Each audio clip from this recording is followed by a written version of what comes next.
નમસ્તે વિદ્યાર્થી મિત્રો, કેમ છો તમે બધા?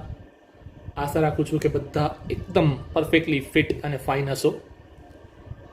સારું એવું અભ્યાસ પણ કરી રહ્યા હશો.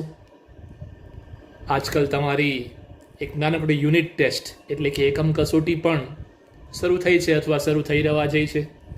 એમાં પણ તમે વ્યવસ્થિત રીતે અભ્યાસ કરી અને સારો દેખાવ કરશો એવી આશા. વિદ્યાર્થી મિત્રો, ગયા અઠવાડિયે જ્યારે આપણે વિડીયો લેક્ચર્સ દ્વારા મળ્યા હતા ત્યારે ચેપ્ટર નંબર 1 તમને ખ્યાલ છે સારો એવો મોટો ચેપ્ટર છે જે છેલ્લા 6 વિડીયો લેક્ચર્સથી આપણે ભણીએ છીએ. અને આપણે અત્યારે સ્વાધ્યાય તમને ખબર છે 1.3માં આપણે છીએ. આ ચેપ્ટરના સ્વાધ્યાય 1.3માં આપણે છીએ. આ સ્વાધ્યાયમાં તમને યાદ હશે ગયા વિડીયો લેક્ચરમાં આપણે પ્રશ્ન નંબર 5 સુધી કર્યું હતું. ટોટલ આ એક્સરસાઇઝમાં આ સ્વાધ્યાયમાં 9 પ્રશ્નો છે, જેમાંથી પહેલા 5 આપણે લીધા હતા લાસ્ટ વિડીયો લેક્ચર સુધી. તો ચાલો આજે આપણે આપણા ગયા વિડીયો લેક્ચરના કામને આગળ વધારીએ. હવે વિડીયો લેક્ચરના કામને આપણે આગળ વધારીએ.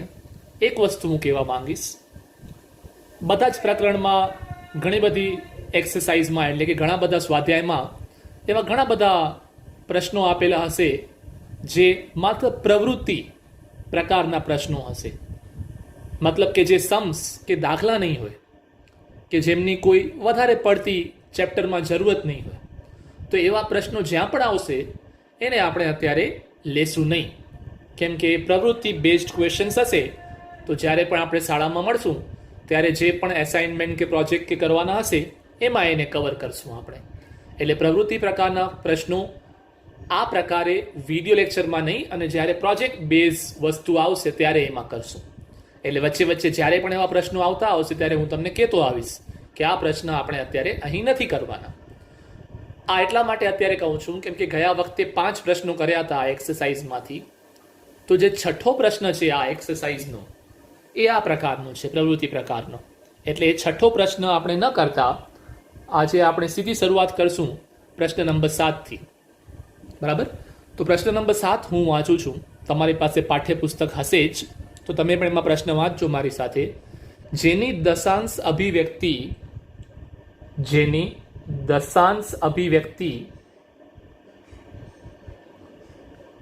અનંત આવૃત હોય, જેની દશાંશ અભિવ્યક્તિ અનંત અનાવૃત હોય, અનંત અનાવૃત હોય તેવી 3 સંખ્યાઓ લખો. કોઈ પણ 3 સંખ્યાઓ લખવાની છે જેની દશાંશ અભિવ્યક્તિ અનંત અને અનાવૃત હોય. તમને ખબર છે છેલ્લા 2-3 વિડીયો લેક્ચરથી આપણે આના વિશે ચર્ચા કરીએ છીએ. તો કોઈ પણ તમે આની અંદર ઉદાહરણ આપી શકો છો. તો ઉત્તર હું સ્ટાર્ટ કરું આનો,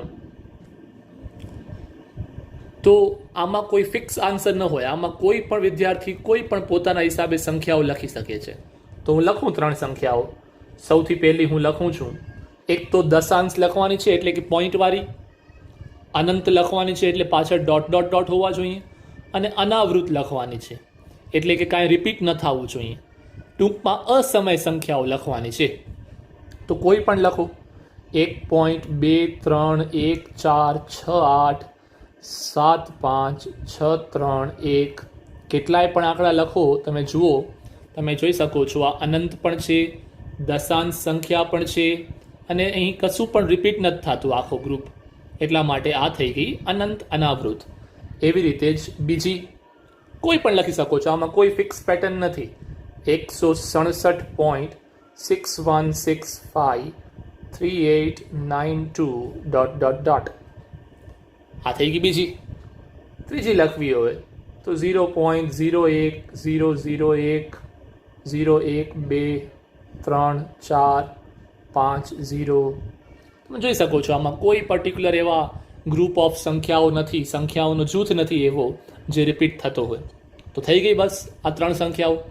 તો આટલો માત્ર આ પ્રશ્ન હતો, પ્રશ્ન નંબર 7, કે દશાંશ અભિવ્યક્તિ જેની અનંત અને અનાવૃત હોય તેવી 3 સંખ્યાઓ લખી નાખો. તો ફરી પાછું કહું છું, આ જ 3 સંખ્યાઓ લખવી જરૂરી નથી. તમે તમારી કોઈ પણ 3 સંખ્યાઓ લખી શકો છો. બરાબર? તો આ થઈ ગયો પ્રશ્ન નંબર 7. હવે આપણે આગળ વધીએ પ્રશ્ન નંબર 8 તરફ. પ્રશ્ન નંબર 8 એમ કહે છે કે બે સમય સંખ્યાઓ 5/7 અને 9/11 આ બે સમય સંખ્યાઓ આપેલી છે. આ બે સમય સંખ્યાઓની વચ્ચે આવતી હોય એવી ત્રણ ભિન્ન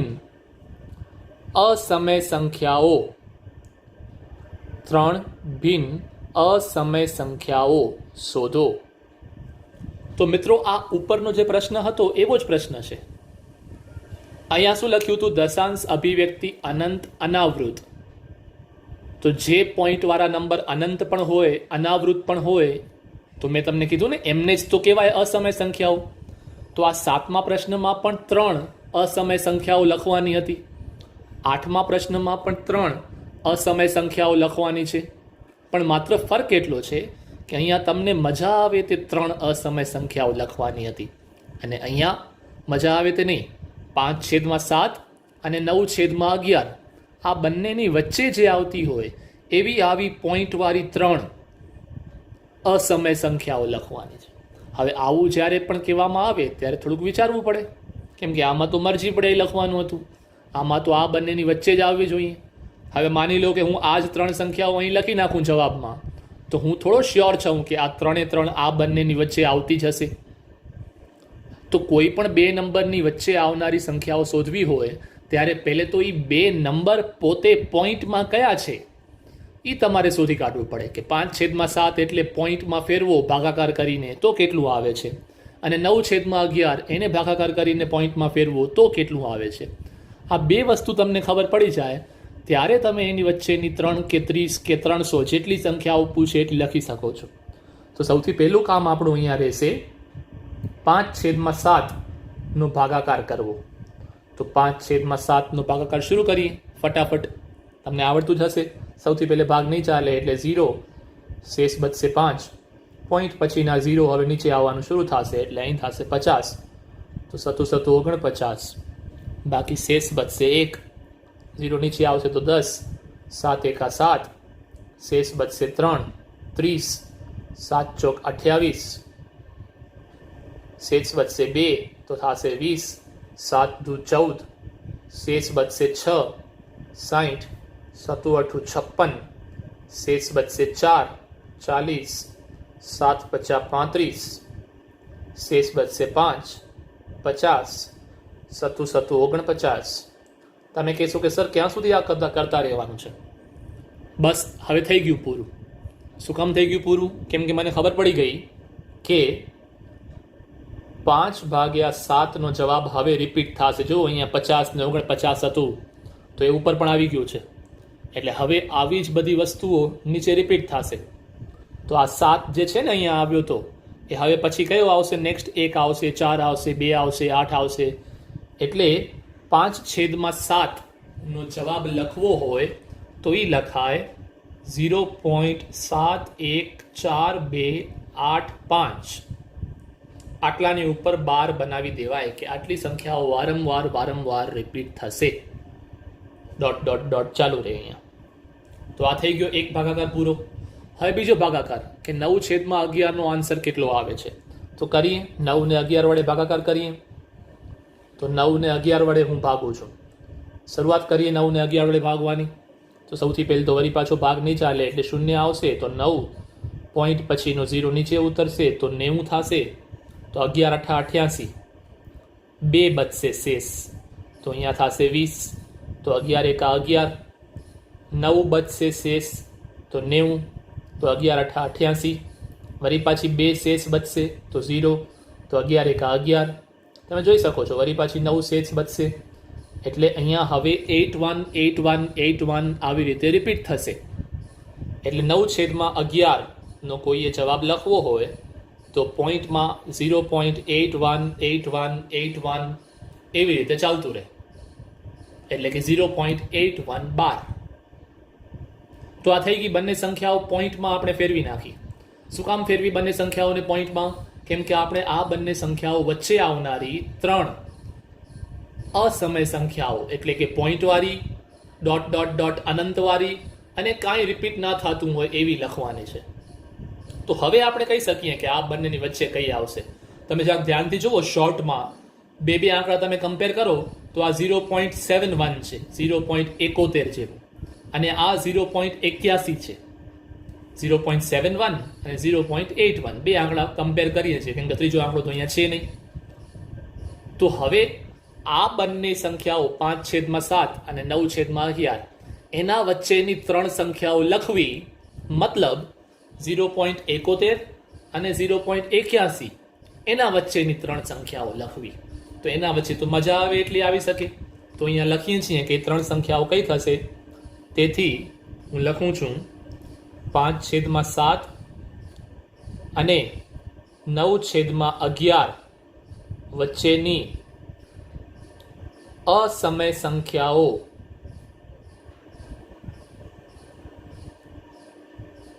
કઈ થશે. તો ત્રણ ઉદાહરણ લખવાના છે. 0.71 અને 0.81 ના વચ્ચેના ત્રણ ઉદાહરણ લખવાના છે. તો લખી નાખો. કોઈ પણ આમાં પણ ફેરફાર હોઈ શકે છે. બધાના આન્સર હું અહીંયા 3 લખું એ જ 3 હોય જરૂરી નથી, કેમ કે 0.71 અને 0.81 ની વચ્ચે તો લાખો કરોડો સંખ્યાઓ આવે. તો કોઈ પણ 3 લખી શકો છો, પણ એ આ બંનેની વચ્ચે હોવી જોઈએ બસ. તો 0.72 વાળી લખું છું. 71 અને 81 ની વચ્ચે 72 આવે ને, એટલે 0.72 વાળી લખું છું. તો ખાલી 72 નથી લખવાનું, આપણે તો અનંત લખવાની છે, અસમય સંખ્યા. તો હવે પાછળ કાંઈ પણ લખ્યા કરો, શું ફરક પડે છે? બસ રિપીટ ન થવું જોઈએ એવું કાંઈ પણ લખ્યા કરો અને ડોટ કરી નાખો. એવી રીતે હજી બીજી બે લખવાની છે. તો 72 જેમ આવે તેમ 75 પણ આવે આ બંનેની વચ્ચે, 71 અને 81 ની વચ્ચે. એટલે 75 થી સ્ટાર્ટ થવા વાળી પણ તમને લખવી હોય તો તમે કોઈ પણ આવી સંખ્યા લખી શકો છો, જ્યાં કાંઈ રિપીટ ના થતું હોય અને ડોટ હોય, પૂરી ન થતી હોય, અનંત હોય. એવી રીતે હજી એક લખવી હોય તો 0.78 વાળી લખી નાખો, માની લ્યો. એટલે આવી કોઈ પણ તમે 3 આ બંને વચ્ચેની સમય સંખ્યાઓ લખી શકો છો. તો આ થઈ ગયો આ પ્રશ્ન નંબર 8 પૂરો. તો પ્રશ્ન નંબર 7 અને 8 બંને એક જેવા હતા, પણ આમાં થોડાક વધારે ફ્રી હતા કે કોઈ પણ 3 લખો, ને આમાં કે છે આ બંને વચ્ચે 3 લખો. તો જ્યારે બંને વચ્ચે 3 લખવી હોય ત્યારે આ પ્રકારે ભાગાકાર કરીને લખવું. ઓકે, અહીંયા હું એક વસ્તુ યાદ કરાવીશ, ખાલી મારી ફરજ બને તમને યાદ કરાવું. પહેલા સ્વાધ્યાયમાં પણ આવા દાખલા હતા કે 5/7 અને 9/11 વચ્ચેની 3 સમય સંખ્યાઓ શોધો. હવે તમે સમજો, મોટાભાગના વિદ્યાર્થીઓ ભૂલ કરી આવે છે. અહીંયા કેટલો ફરક છે? માત્ર એક મૂળાક્ષર, એક આલ્ફાબેટનો ફરક છે. હું તમને એમ પૂછું 5/7 અને 9/11 વચ્ચેની 3 સમય સંખ્યાઓ લખો, તો સ્વાધ્યાય 1.1 નો દાખલો થયો. છેદ સરખા કરીને જે કરતા હતા એ. અને કહું કે અસમય સંખ્યાઓ લખો, તો આવી પોઈન્ટ વાળી લખવાની હોય, આવી રીતે ભાગાકાર કરીને. એટલે ખાસ યાદ રાખવું, પ્રશ્ન બરાબર ધ્યાનથી વાંચવું જ્યારે એક્ઝામમાં પૂછ્યું હોય કે સમય સંખ્યાઓ પૂછી છે કે અસમય સંખ્યાઓ પૂછી છે. સમય સંખ્યાઓ પૂછી હોય તો એ પહેલા સ્વાધ્યાયનો દાખલો છે, અને અસમય સંખ્યાઓ પૂછી હોય તો એ આવી રીતે 1.3 નો દાખલો છે. બરાબર? તો આ વસ્તુ ખાસ ધ્યાન રાખજો જ્યારે પણ તમે એક્ઝામમાં આ પ્રકારનો પ્રશ્ન આવે લખવું હોય તો ખાસ ધ્યાન રાખવું. હવે આ એક્સરસાઇઝનો છેલ્લો પ્રશ્ન લઈએ, જે છે 9મો પ્રશ્ન. 9મો પ્રશ્ન એમ કે છે, નીચે આપેલી સંખ્યાઓનું સમય અને અસમયમાં વર્ગીકરણ કરો. નીચે 5 અલગ અલગ સંખ્યા આપી છે, ફટાફટ આપણે લખવાનું છે કે આ સમય છે કે અસમય છે. સૌથી પહેલે છે વર્ગમૂળમાં 23. તો યાદ રાખજો મિત્રો, વર્ગમૂળમાં તો કોઈ પણ સંખ્યા હોય ને એ બધી અસમય જ હોય, પણ એનું વર્ગમૂળ નીકળતું હોય તો અસમય ન હોય. જેમ કે 23નું વર્ગમૂળ સ્ક્વેર રૂટ ન નીકળી શકે એટલે એ અસમય. તો ખાલી સ્ક્વેર રૂટ નીકળતું હોય તો જ સમય, નકા અસમય. જો નેક્સ્ટ આવ્યો સેકન્ડ, વર્ગમૂળમાં 225. હવે વર્ગમૂળમાં 225 તો વર્ગમૂળ નીકળી જાય, એનો આન્સર આવે તમને ખબર હશે શું આવે? 15 આવે. લખવાનું નથી આન્સર, ભાઈ જસ્ટ તમને કહું છું કે વર્ગમૂળમાં 225 નો આન્સર 15 આવે. તો 15 તો બહુ સરસ સંખ્યા છે, અસમય સંખ્યા નથી, તો સમય સંખ્યા છે. એટલે વર્ગમૂળ નીકળી શકતું હોય તો સમય, ન નીકળી શકતું હોય તો અસમય. ત્રીજી છે 0.3796. આ સમય છે કે અસમય? આ આપણે શીખી ગયા છીએ કે આ સંખ્યા સમય છે. કેમ ખબર પડી? કેમ કે આ ડોટ વાળી નથી, અનંત નથી, અને અનાવૃત પણ નથી. આ તો શાંત સંખ્યા છે, એટલે પોઈન્ટ પછી ગણેલા આંકડાઓ આવે છે, કાઉન્ટ કરી શકાય એટલા. તો એ સમય થઈ. પછી ચોથું 7.478 ડોટ ડોટ ડોટ. આ પણ સમય સંખ્યા છે. મેં તમને એક વિડીયો લેક્ચર પહેલાં તમને એક મસ્ત ચાર્ટ બનાવીને સમજાવ્યો હતો. એ ચાર્ટ યાદ કરજો કે શાંત હોય એટલે કે આ ત્રીજા પ્રશ્નની જેમ તો પણ સમય, શાંત ન હોય, અનંત હોય પણ કંઈક રિપીટ થતું હોય, જેમ કે અહીંયા 478 આ રિપીટ થાય છે, તો પણ એ સમય સંખ્યા છે. પણ હવે જે આ પાંચમું ઉદાહરણ આવે છે 1.10100 100 એક પછી 4 વાર 0 1, આ સંખ્યા આપી છે. હવે આ સંખ્યા અસમય સંખ્યા છે. શું કામ? પહેલી વાત તો અનંત છે, બરાબર, અનંત હોવી જ જોઈએ. અને પાછું રિપીટ નથી થતા. તમને એવું લાગતું છે રિપીટ થાય છે, તે 1 0 નથી થતું. તમે જુઓ આ 10 આ 100 આ 1000 10,000 રિપીટ નથી થતું કાંઈ પણ. અહીંયા કાંઈ પણ રિપીટ નથી થતું, ફિક્સ પ્રોસેસ. એટલે આ અસમય સંખ્યાઓ છે. તો બસ આવી રીતે નક્કી કરવાનું કે સમય છે કે અસમય છે, બરાબર. તો આ રીતે આ 9 પ્રશ્નો પૂરા થતા આપણો સ્વાધ્યાય 1.3 અહીંયા પૂરો થાય છે, બરાબર. સ્વાધ્યાય 1.3 અહીંયા પૂરો થાય છે. હવે વિદ્યાર્થી મિત્રો, મેં તમને જેમ 10 મિનિટ પહેલાં કીધું, હમણાં થોડીક વાર પહેલાં, કે પ્રવૃત્તિ પ્રકારના પ્રશ્નો પરીક્ષામાં ન પૂછાય. એટલે પ્રવૃત્તિ પ્રકારના પ્રશ્નો આપણી આ નોટબુકનો હિસ્સો નહીં હોય, ગણતરીનો હિસ્સો નહીં હોય. એટલે આપણે અહીંયા નહીં કરીએ. જ્યારે કોઈ પ્રોજેક્ટ બનાવવાની વાત આવશે ત્યારે એને કવર કરવામાં આવશે. આ એટલા માટે ફરી પાછો કહું છું કે સ્વાધ્યાય 1.4 માં 2 પ્રશ્નો છે, પ્રશ્ન નંબર 1 અને પ્રશ્ન નંબર 2. આ બંને પ્રશ્નો પ્રવૃત્તિ પ્રકારના છે, દાખલા નથી. પ્રવૃત્તિ પ્રકારના ક્વેશ્ચન્સ છે. એટલે જ્યારે આપણે પ્રોજેક્ટ બનાવશું ત્યારે તમને એમાં હું એસાઇનમેન્ટ આપીશ. એટલે આ દાખલા નથી. એટલે સ્વાધ્યાય 1.4 માંથી કાંઈ પણ તમને ક્યારે પણ પરીક્ષામાં ના પૂછાય. એટલે સ્વાધ્યાય 1.4 આપણે પ્રોજેક્ટ્સ માટે રાખશું, અહીંયા લેશું નહીં. માત્ર 2 જ પ્રશ્નો છે, ફક્ત 2, અને એ બંને પ્રવૃત્તિ છે. એટલે સ્વાધ્યાય 1.4 આપણે અહીં નહીં લઈએ. તો હવે શરૂ કરશું આપણે સ્વાધ્યાય 1.5. ટોટલ 6 સ્વાધ્યાય છે.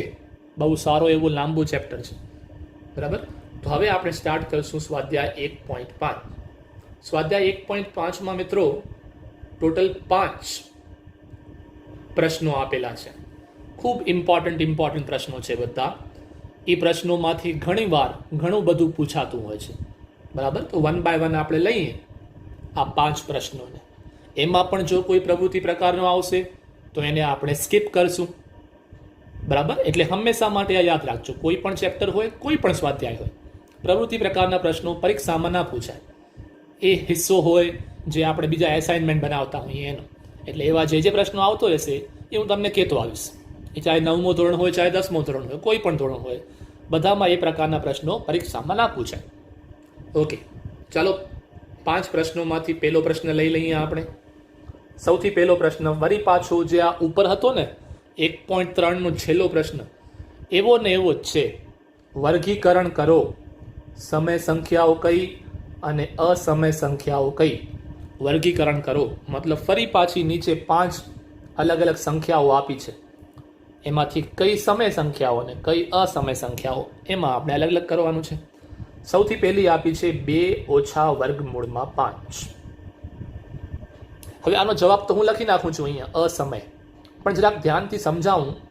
આ વસ્તુ તમે સમજો હું જે કહેવા જઈ રહ્યો છું અત્યારે. હવે જે હું કહેવા જઈ રહ્યો છું એ આ સ્વાધ્યાયમાં તો જરૂર પડશે જ, આવનારા સ્વાધ્યાયમાં પણ જરૂર પડશે. અત્યારે જે હું બેઝિક નવી વસ્તુ હવે શીખવાડવા જઈ રહ્યો છું તમને, એ આ એક્સરસાઇઝમાં જરૂર પડશે, એના પછીની એક્સરસાઇઝમાં, એના પછીના કોઈ પણ ચેપ્ટરના કોઈ પણ દાખલાના છેલ્લે સ્ટેપ્સમાં જરૂર પડશે.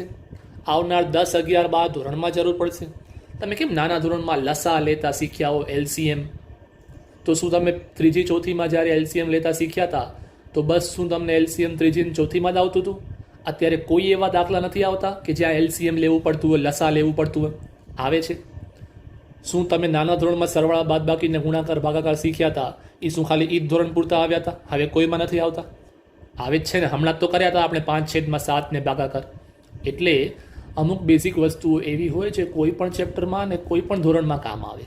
તો એવી અમુક વસ્તુઓ અહીંયા હવે આવવા જઈ રહી છે. તો એ તમને હું 1 by 1 આ સ્વાધ્યાયમાં શીખાડતો રહીશ. એટલે ખાસ શીખતા રહેજો. બરાબર. હવે અહીંયા શું કામ અસમય સંખ્યા લખી મેં એનો જવાબ? કેમ કે આ 2 જે છે ને 2 એ તો સમય સંખ્યા છે, સારી સંખ્યા છે. પણ આ વર્ગમૂળમાં 5 એ અસમય સંખ્યા છે. કેમ કે મેં થોડીક વાર પહેલાં જ કીધું વર્ગમૂળ ના નીકળતું હોય તો એ અસમય.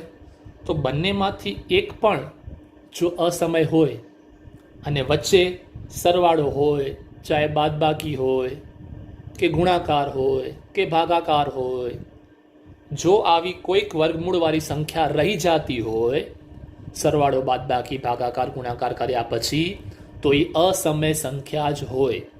તો પહેલી વસ્તુ, આ વિડીયો લેક્ચર તમે સાંભળતા હો ત્યારે આ વસ્તુ નોંધી રાખજો જે અત્યારે હું કહું છું કે સરવાળો બાદબાકી ગુણાકાર ભાગાકાર કર્યા પછી જો કાંઈ પણ બચે, એમાં કાંઈ પણ આવો વર્ગમૂળવાળું હોય તો એ હંમેશા અસમય સંખ્યા થાય. આ વસ્તુ ક્યાંક ઉપર હાંસિયામાં એટલે કે માર્જિનમાં આવી જગ્યાએ નોંધ કરીને લખી રાખાય એટલે કન્સેપ્ટ ક્લિયર થાય આપણા, અને ભવિષ્ય માટે પણ લખેલું હોય તો યાદ રહે. એટલે ખાસ યાદ રાખજો કે ક્યારે પણ આવું વર્ગમૂળવાળું હોય તો એ અસમય સંખ્યા છે. હજી એક બીજી વસ્તુ સૌથી ઇમ્પોર્ટન્ટ હું કહું છું, સૌથી ઇમ્પોર્ટન્ટ એ વસ્તુ પણ યાદ રાખજો કે આ 2 ઓછા વર્ગમૂળમાં 5 જે અહીંયા લખ્યું છે એની બાદબાકી થઈ શકે નહીં. ખાલી 2 ઓછા 5 હોત તો તમને આવડે ને, -3 આન્સર આવે. તમને બાદબાકી કરતા આવડે છે. એવી રીતે 2x - 5x હોત તો પણ તમે લખત -3x, તો પણ તમે બાદબાકી કરી શકો છો. પણ જો 2x - 5y હોત તો આની બાદબાકી થઈ શકે નહીં. કેમ કે એક x વાળો પદ છે અને એક y વાળો છે. એટલે આવા પદોને વિજાતીય પદો કહેવાય. બાદબાકી ને સરવાળો તો જ થઈ શકે જો સજાતીય પદો હોય, એટલે કે આ x વાળો અને આ x વાળો, તો સરવાળો બાદબાકી થઈ શકે. જો વિજાતીય પદો હોય, અલગ અલગ જાતિના વિજાતીય, ઇંગ્લિશમાં એને કહેવાય અનલાઇક ટર્મ્સ. આ 2x ને 5x ને કહેવાય લાઇક ટર્મ્સ, એક જેવા પદો, એટલે કે સજાતીય પદો. અને આ જે અલગ અલગ હોય એને કહેવાય વિજાતીય પદો, અનલાઇક ટર્મ્સ. એટલે નોંધી રાખો ઉપર તમારા હાંસિયામાં આ વસ્તુ કે સરવાળો અને બાદબાકી સજાતીય પદોનો એટલે કે લાઇક ટર્મ્સનો જ થાય. વિજાતીય પદોનો એટલે કે અનલાઇક ટર્મ્સનો સરવાળો બાદબાકી ન થાય. આ ખાસ નોંધી રાખો તમારી નોટબુકમાં. અને સાથે એ પણ લખી રાખો કે ગુણાકાર ભાગાકાર કોઈ પણ ના થઈ શકે, સજાતીય અથવા વિજાતીય. તો ફરી પાછો હું રિપીટ કરું છું, તમારી નોટબુકમાં લખી રાખો, સરવાળો બાદબાકી કોઈ પણ પ્રકારના પદોનો થઈ શકે, ગુણાકાર ભાગાકાર કોઈ પણ પ્રકારના પદોનો થઈ શકે, સજાતીય અથવા વિજાતીય. પણ સરવાળો બાદબાકી તો માત્ર સજાતીય પદોનો જ થાય. આ ખાસ નોંધી રાખજો. એટલે આ 2 અને વર્ગમૂળમાં 5નો કોઈ બાદબાકી કરવાનું કે માઇનસ કરવાનું કે તો આનો કાંઈ જવાબ ન આવે. આ આમને આમ જ રે. 2 ઓછા વર્ગમૂળમાં 5 આનું કાંઈ ન થાય. કેમ કે એક જેવા પદો નથી. એક જેવા પદો ત્યારે કહેવાય જ્યારે અહીંયા વર્ગમૂળમાં 5 છે તો અહીંયા પણ 2 સાથે વર્ગમૂળમાં 5 હોત. એટલે કે વર્ગમૂળવાળી સંખ્યા લખેલી સરખી હોય. એક હોય 5 વર્ગમૂળમાં 3 અને બીજું હોય 15 વર્ગમૂળમાં 3. એટલે કે બંનેના વર્ગમૂળની અંદર સમાન સંખ્યાઓ હોય તો જ એને સજાતીય પદો કહેવાય, નકા સજાતીય પદો ન કહેવાય. એટલે આ ખાસ નોંધી રાખજો કે સરવાળો બાદબાકી માત્ર સજાતીય પદોનો થશે, જ્યારે ગુણાકાર ભાગાકાર તો વિજાતીયનો પણ થઈ શકે, બધાનો થઈ શકે. ઓકે, આ ખાસ નોંધી રાખજો. ઓકે, તો આ થઈ ગઈ અસમય સંખ્યા. હવે આપણે લઈએ બીજી વસ્તુ. એ છે કાઉન્સમાં આપ્યું છે 3 વત્તા વર્ગમૂળમાં 23 માઇનસ 12 આપ્યું છે વર્ગમૂળમાં 23. હવે જુઓ, આ તો બંનેનો સરવાળો ન થાય, ફરી પાછી એ જ વાત, વિજાતીય પદો છે, પણ પાછળ તો લખ્યું છે. તમે આને જરાક સાદું રૂપ આપો, આ કાઉન્સ ખોલી નાખો, તમે કાઉન્સની કાંઈ જરૂર નથી, તો આ બંને ટર્મ્સ, આ બંને પદ કટ થઈ જાય. તો બાકી ખાલી બચે શું? ખાલી 3 બચ્યું. તો 3 તો કેવી સંખ્યા છે? સમય સંખ્યા. એટલે આ બીજા પ્રશ્નનો જવાબ આવશે સમય સંખ્યા. હવે ત્રીજો પ્રશ્ન લઈએ. 2 વર્ગમૂળમાં 7 ભાગ્યા 7 વર્ગમૂળમાં 7. હવે જુઓ, આ બંને સજાતીય પદો છે, કેમ કે બંનેનું વર્ગમૂળવાળું જે લખ્યું છે એ સરખું છે, પણ અહીંયા તો ભાગાકાર કરવું છે. તો સરખું ન પણ હોત, વિજાતીય હોત તો પણ ચાલી જાત, પણ અહીંયા તો સારું છે કે છે સજાતીય. તો આ વર્ગમૂળમાં 7 ને વર્ગમૂળમાં 7 કટ થઈ જશે. તો બાકી શું બચ્યું? 2/7. તો આ 2/7 તો સમય સંખ્યા કહેવાય. પૂર્ણાંક, અપૂર્ણાંક બધા સમય સંખ્યાઓ કહેવાય. એટલે આ ખાસ ધ્યાન રાખવાનું કે આવું સાદું રૂપ આપવાનું, સિમ્પ્લિફાય કરવાનું, પછી જવાબ લખવાનું. ચોથો છે 1/2. હવે તમે જુઓ, આ તો ભાગાકાર થઈ નહીં શકે, ઉપર ખાલી 1 છે, નીચે વર્ગમૂળમાં 2 છે, એટલે આનું કાંઈ થઈ શકશે નહીં. આ તો એમનેમ રહેશે. અને જો એમનેમ રહે અને એમાં આવું વર્ગમૂળવાળું કાંઈ હોય જેનું વર્ગમૂળ ન નીકળતું હોય, તો આ સંખ્યા મેં તમને જેમ સમજાવ્યું એમ આ સંખ્યા કેવી સંખ્યા થઈ જાય? અસમય સંખ્યા થઈ જાય. એટલે આ છે ચોથો પ્રશ્ન. અને પાંચમો છે 2π. હવે તમે પાઠ્યપુસ્તક ઉપાડશો ને એની અંદર જોશો, પાઈ તમને ખબર હશે, પાઈની કિંમત તમને ખબર હશે. પાઈની કિંમત થાય 22/7, બરાબર ને? તો તમે અહીંયા 22/7 પુટ કરો, 22/7, તો 22 × 44 ભાગ્યા 7. તો તમે તો કહેશો કે સર આ તો સમય સંખ્યા થઈ ગઈ 44/7. તો જેમ આ હતી 2/7 તેમ 44/7 એ સમય સંખ્યા થઈ. એ વાત સાચી, પણ જે 22/7 આપણે પાઈની કિંમત પુટ કરીએ છીએ ને બધી જગ્યાએ, હંમેશા જ્યારે પાઈ વાપરવું હોય ત્યારે, એ પાઈની અસલી કિંમત નથી. પાઈની અસલી કિંમત 3.14821 એવી રીતે ડોટ ચાલતી રહે છે. તમે પાઠ્યપુસ્તક 9મા ધોરણનું ઉપાડજો, એમાં તમને ક્યાંક ને ક્યાંક આ જ ચેપ્ટરમાં વચ્ચે એક્સ્ટ્રા નોલેજની વાતો લખી હોય ને, ત્યાં પાઈની હિસ્ટ્રી વિશે લખ્યું છે કે પાઈનો ઉદ્ભવ ક્યાંથી થયો, પાઈની એક્ઝેક્ટ કિંમત શું છે, એના વિશે બધું લખ્યું છે. તો ટાઈમ મળે ને તો એ વાંચજો, તો એમાં તમને ખબર પડશે કે પાઈ પોતે એક અસમય સંખ્યા છે. પણ આ તો આપણે એનો ઉપયોગ કરવો હોય આગળ ગણતરીમાં બીજા ચેપ્ટરમાં, અને અસમય સંખ્યા હોય તો ઉપયોગ ન થઈ શકે, એટલે એને અંદાજિત કિંમત 22/7 લઈ લીધી. 22/7 ભાગાકાર કરો ને તો જે પોઈન્ટમાં જવાબ આવે એ જે પાઈની ઓરિજિનલ કિંમત છે એનો ઘણો જ નજીકનો જવાબ છે. એટલે 22/7 અંદાજિત કિંમત લેવામાં આવે છે, બાકી પાઈની અસલી કિંમત 22/7 નથી. એટલે ખાસ યાદ રાખવાનું કે પાઈ પોતે એક અસમય સંખ્યા છે. તો પછી 2π હોય કે 3π હોય, એક અગર અસમય હોય આની જેમ, તો ઓવરઓલ જવાબ અસમય સંખ્યા જ આવે. બરાબર? તો આ થઈ ગયો પહેલા પ્રશ્નનો 5મો પ્રશ્ન, કે નીચે આપેલી સંખ્યાઓને કીધું હતું ને કે સમય અને અસમયના સ્વરૂપમાં વર્ગીકરણ કરો. તો આ વર્ગીકરણ અહીંયા પૂરું થયું. બરાબર? તો આ હતો આ સ્વાધ્યાયનું પહેલો પ્રશ્ન જે આપણે અહીં શીખ્યા. હવે એના પહેલા કે આપણે આગળ વધીએ વિદ્યાર્થી મિત્રો, સમય કદાચ પૂરો થવા જઈ રહ્યો છે, તો હવે આપણે આજના આ સેશનને અહીં થોડુંક સ્ટોપ કરવું પડશે. આવતી વખતે જ્યારે મળશું ત્યારે આ જ સ્વાધ્યાય અથવા આ જ ચેપ્ટર સાથે આગળ વધશું આપણે. બરાબર? કેમ કે આપણા પાસે સમય અત્યારે બહુ ઓછો છે. તો બસ આજના સેશનને પૂરો કરીએ, પણ પૂરો કર્યા પહેલાં હંમેશા આપણે હોમવર્ક લેતા હોઈએ છીએ. તો આજનો જે હોમવર્ક છે તમારો, એ હું અહીંયા લખું છું, ખાસ નોંધી લેજો. આ હોમવર્ક તમારે કરવાનું છે. આજના આ હોમવર્કમાં તમારે 3 ઉદાહરણ કરવાના છે. ઉદાહરણ નંબર 7, ઉદાહરણ નંબર 8 ને ઉદાહરણ નંબર 9. આ 3 ઉદાહરણ તમારે આજના હોમવર્કમાં કરવાના છે. ગયા વખતે જે દાખલા શીખવાડ્યા હતા 1.3 સ્વાધ્યાય જે શીખવાડ્યું હતું એ 1.3 સ્વાધ્યાયમાં ત્રીજો પ્રશ્ન હતો. સ્વાધ્યાય 1.3 નો ત્રીજો પ્રશ્ન હતો. એના જેવા આ દાખલા છે. બરાબર, એટલે તમને જોવું હોય તો એમાં જોઈ લેજો કે આપણે કેવી રીતે લખતા હતા ને કેવી રીતે કરતા હતા એ દાખલા. એટલે આજના આ સેશનનો હોમવર્ક રહેશે ઉદાહરણ નંબર 7, 8 અને 9. તો બસ આજના સેશનને આપણે અહીંયા પૂરું કરીએ.